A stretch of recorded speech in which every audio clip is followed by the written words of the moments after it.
at it. Now, I wanted to cover this because oftentimes people come to me and they want a change of diet, or they want perhaps some supplements, and yes, sometimes both of these are incredibly useful. But before I even get there, I start looking at these areas: calm, slow, nourish, move, and hydrate. Okay, foundational for digestive wellness. Now let's look at them in a little bit more detail. Okay. Now you'll remember what we've spoken about, the brain being the first part of the digestion. So when we rushing, when we, kind of not paying attention to what we're doing when we're eating, and that's oftentimes the case if we're rushing. So you kind of eat on the train while also answering emails, or you're late for a meeting, but you kind of think the meeting's 3 hours, I better eat now quickly. There's a lot of scenarios that I could bring to this when you're traveling. Okay, we tend to eat quicker, we tend to pay less attention to what we're doing, and it can have an effect. So my recommendation is, as often as absolutely possible, slow down, pay attention, try to remove distractions as much as you can, take few slow breaths, okay, and chew thoroughly. Now I know with chewing thoroughly it can be a little bit difficult, and I don't necessarily recommend counting how many times you chew. What I recommend is take that knife and fork, put them down, and then just chew. Okay, focus on the flavors. That tends to be slightly better way of actually working with it. So focus on the flavors while knife and fork are down. When you're ready for the next mouthful, pick up the knife and fork again.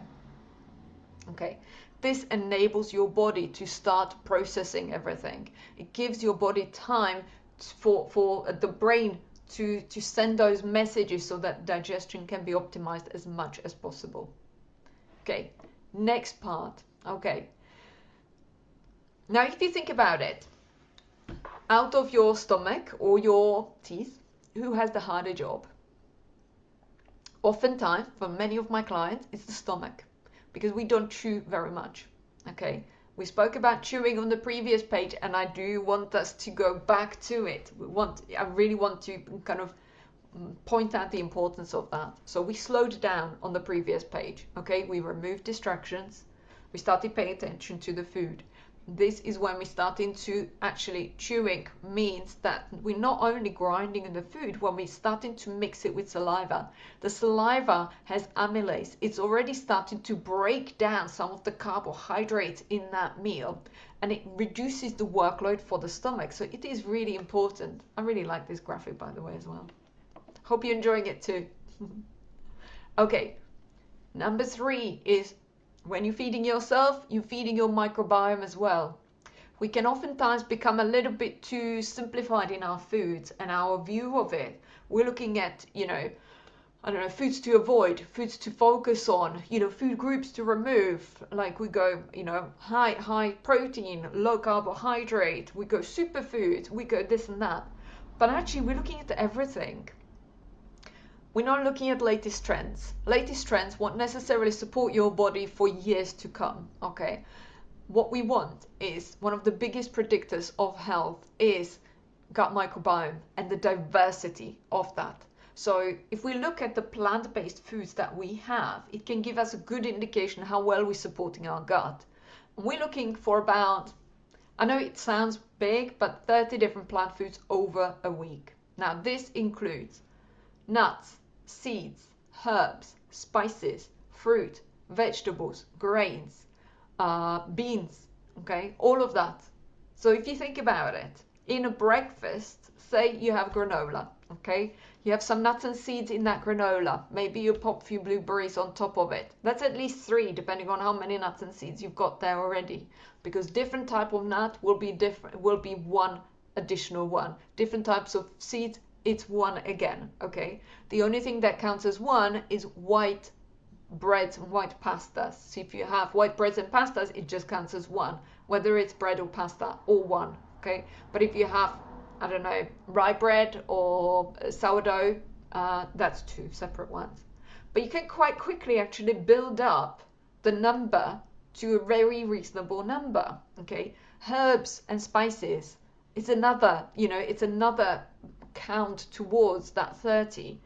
So if you think about it from perspective of making spaghetti bolognese, depending what spices you use, in our house we use quite a lot, but you'd have onions, garlic, you'd have the tomatoes, you potentially have cumin, paprika in there. So you've got quite a lot already, depending what type of pasta. If you use a whole grain pasta, you've got another one in there. So you can very quickly, in one meal, okay, one meal only in that week, have 5, 6 different ones. And you've got a week, okay? So I think most people reach the 30 before they've even started focusing on that, okay? But think about it. How many is it for you currently? Again, no big pressure, more of a curiosity exercise here. But can you then gradually increase it to the 30 if you're not meeting the 30? You know, can you have an apple every now and again? Or just choose slightly different toppings for your granola. Choose slightly different topping for your toast. If you're having a toast with something, you know, can you add something throughout that week that could make a difference? Because you're not just feeding yourself, you're feeding that microbiome. Okay, let's go next. Okay, keep things moving. Now, movement isn't just for your muscles. We need to move our bodies in order for our gut to move as well. Now, the movement that propels the food as it's being processed by the body, it's called bolus now, okay? So the movement of the smooth muscles around the intestines, it's called peristalsis. We have a lot of musculature around our intestines, which essentially move the bolus onwards. Now we need to move ourselves for that to work well, for that to constrict well, so that it's constricting and moving it onwards, so we have a bowel evacuation. You don't need a gym session. I'm not talking about exercise here. I mean movement.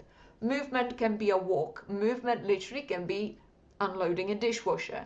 It can be hanging your washing. It can be anything.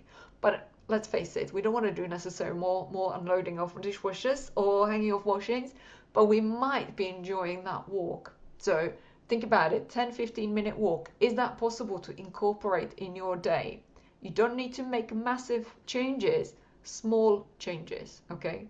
Now, if you are desk-based, if your job is desk-based, can you stand up, do a few stretches every hour, okay? And I do mean every hour. It's a little bit, but it is frequently, okay? So, you know, how would that feel? How would you feel in your body, in your mind if you did that? Whether that's going to the loo, going to get a cup of tea, going for a little stretch, just move around.